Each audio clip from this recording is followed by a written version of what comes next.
Hello and welcome to Management Accounting Applications. Here I'm going to present the lecture example answers for activity-based costing.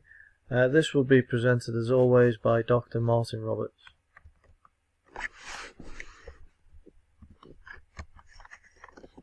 So what you have is that what you will notice is there is a Word document associated with this lecture.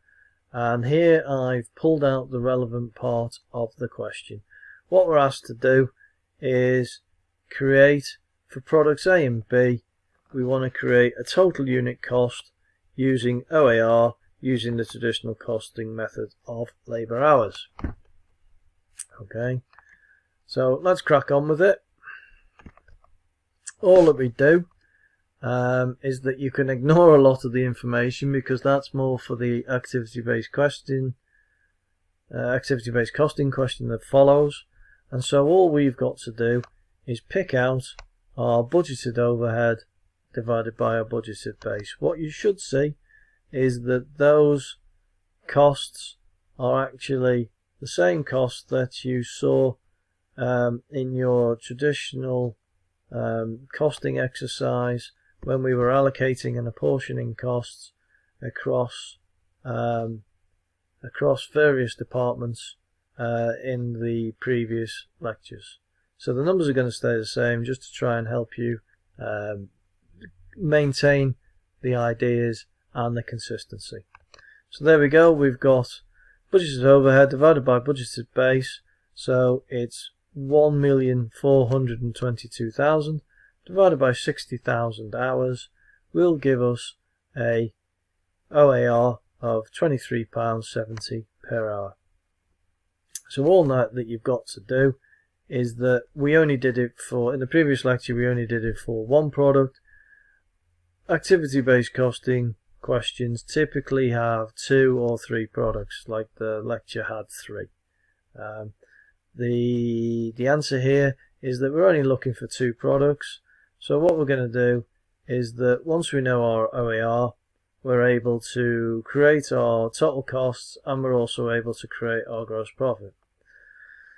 So our total cost is direct materials plus direct labour minus our overhead absorption rate, but you must be careful. So what I've got here is, if you look at the question, is that it takes 3 hours to make A and 2 hours to make B.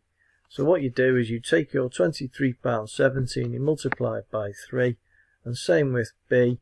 For product B it takes 2 hours, so you times 2 times £23.70. Be careful with this. If you face it in the exam, it might just be on a unit cost basis, or make sure that you don't lose silly marks by not remembering that it might be machine hour driven or it might be labour hour driven when you're creating the full product cost for your products. Okay, so very straightforward for your traditional OAR. You've done it now many times, so let's go on and do ABC, which is new to you.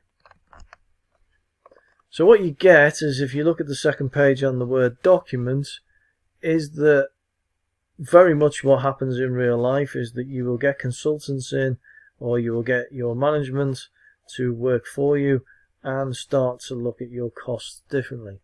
So you've got your 1422 in terms of your total overheads. They're now split very differently into pools, cost pools. And then what you've got is you've got your cost drivers, and then therefore you've got also how many of each product, how many times is there an occurrence of, in this case, purchase orders or setups or number of packages.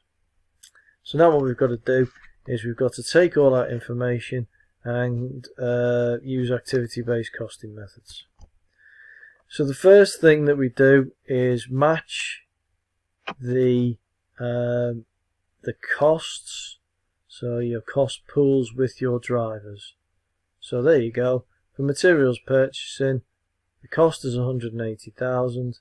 There are 75 purchase orders here for A and 25 for B, giving us a total of 100, which makes it very simple to then calculate how to spread the cost across A and B, and then we go down and we do the same for each one. So let's use the last one, maintenance.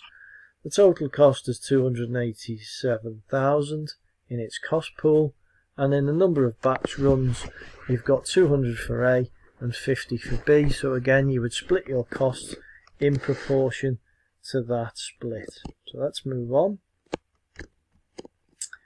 So just taking it a bit further, I'm going to go, you can of course do it as a percentage proportion. I'm just going to use the other method whereby we get the cost per driver.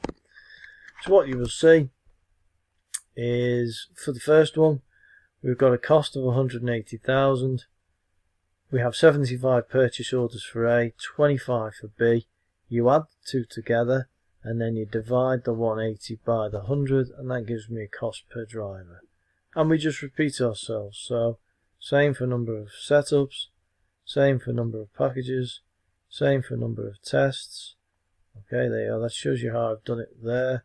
But let's take number of batch runs for something different. Again, 287,000 divided by 250 will give me £1,148 per batch run. Okay, all right. So we will split according to that. So therefore, this is how we would allocate that cost. So there's our cost per driver. We remembered how many drivers we have for each product, and we just simply multiply one by the other. So we take the 1800, we times it by 75, and that will give me the cost of 135. Same again, 1800 times 25 is going to give me £45,000. And again, just for something different, let's take maintenance. Cost per driver is 1,148 times 200 gives me 229,600. 1148 times 50 is going to give me 57,400. So all you're doing is you're sharing your costs in proportion to these drivers that you see before you.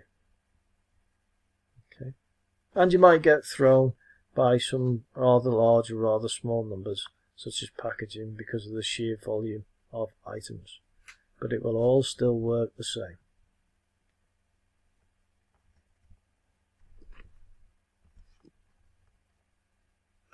Okay, so what I suggest when you do any question is that once you split your costs across the many cost pools, is add it all up. So you started off with these costs per pool, giving us a total of 1,422,000. You allocate them in proportion, like that, following the methods I've just shown you, and then if you add the 135 plus the 45, that's going to give you 180,000. You do exactly the same with each one. So let's take an easy one, calibration. There we are. Product A, you split that 300 grand in accordance to 100 grand goes to A, 200 grand goes to B, and then there's your check. The 300 reappears, the 300,000 reappears there. So in total, you've got two totals, and you know you've got it right. Once you've done that, you take the totals of A and totals of B, and you divide it by the production volumes that you are given. So the total cost of A, if you think about it, that's the 1,422 in terms of the millions. It's 1,422 spread across A and B in total, divided by the volume. Divided by the volume will give you an activity-based cost per unit. So 869,600 divided by 9,000 gives me 96.62. 552,400 divided by 21,000 units gives me 26.30. Now the nice thing is it's a flat unit rate, so you just add it on to your costs. So there you go. So just like we did with traditional costing, there's our selling price, but there's our new costs. So 75 plus 65 plus now an ABC of £96.62 gives me a very different gross margin, gives me a very different margin percentage, and the same for B. 50 plus 48 plus £26.30 gives me a new gross profit, gives me a new margin. Margin, don't forget, is your 75.70 divided by your 200 for B, and 63.38 divided by 300 for A, and obviously times by 100 if you want to show as a percentage. Okay, so we're nearly done. What we've now got to do is we just compare, and that's what most written parts of the question will ask you. What can you see? Well, what you can see is under a traditional OER we've got a 29.6% margin for A and a 27% for B, a fairly even split. But then when we use activity-based costing, looking at our overheads and really how are those overheads split, is that it shows that a lot more attention is paid to A than it is to B. So A, because of all the costs associated with it, its margins have dropped. But the good news is that your margin has increased for B. So it could be that A is a new product and B is an old one. The newer your product, what normally happens is that because it's like the flagship product, is that all your manager's attention and your workers' attentions will be towards that product and making it the best. Now what that means is under traditional costing you think, oh yeah, making big margins. Well actually, you're not.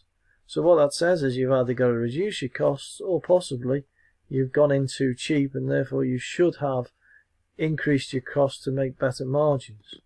What it does mean though is that B, because it's just left alone and flies through the factory, is that you can make a fantastic return on it. So that's one whereby, if possible, increase the volume and possibly even maybe give more attention to it. Although as soon as you start to give more attention to it, such as an advertising campaign, your ABC per unit would change. So your margins would reduce again. So it's a very difficult balancing act to get right.